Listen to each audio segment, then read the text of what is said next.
Salle numéro 206, exposition historique. L'histoire de la ville commence en 1275, lorsque le château fort de Donabourg a été construit sur les rives de Daugava. Ensuite, il a été capturé à plusieurs reprises par les princes lituaniens, russes et polonais. Au XVIe siècle, l'ancien château a été détruit et un nouveau a été édifié à l'endroit où se trouve actuellement le centre moderne de la ville. C'est alors que la colonie de Donabourg est devenue une ville. Au cours des siècles suivants, Donabourg a été sous domination des Suédois, a fait partie de la Pologne et de la Russie. Les bornes kilométriques en noir et blanc à gauche et à droite de la pièce marquent deux événements qui ont été jalons importants dans l'histoire de notre ville.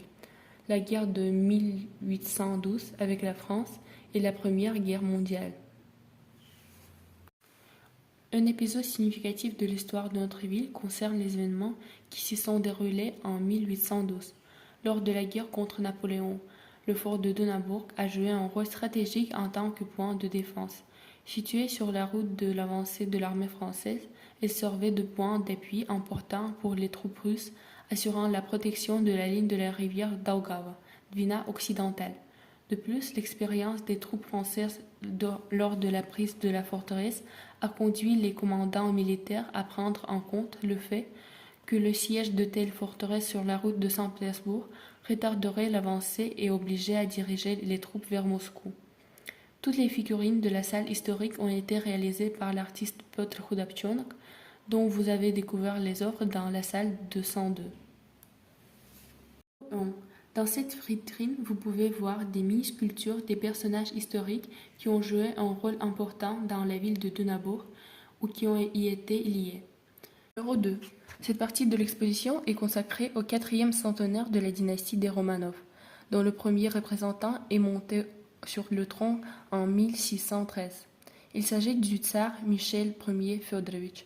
Sous le règne de son fils Alexei Mikhailovitch, notre ville a fait partie de la Russie pendant 11 ans et a été renommée Borissaglebsk. La vie du dernier empereur de la dynastie des Romanov, Nicolas II, s'est tragiquement terminée en 1918 lorsque lui et sa famille ont été exécutés par les bolcheviks. Numéro 3.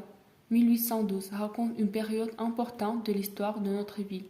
En 1810, sur ordre de l'empereur Alexandre Ier, la construction d'une forteresse a commencé sur les rives de Daugava avant l'invasion de Napoléon.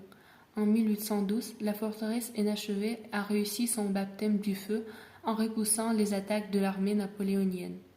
Numéro 4. Pendant la Première Guerre mondiale, notre ville s'est retrouvée au cœur des événements historiques.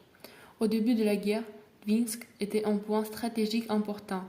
Des entrepôts de vivres, des ateliers de confection de vêtements et de chaussures pour l'armée, des pièces pour canons militaires. Numéro 4.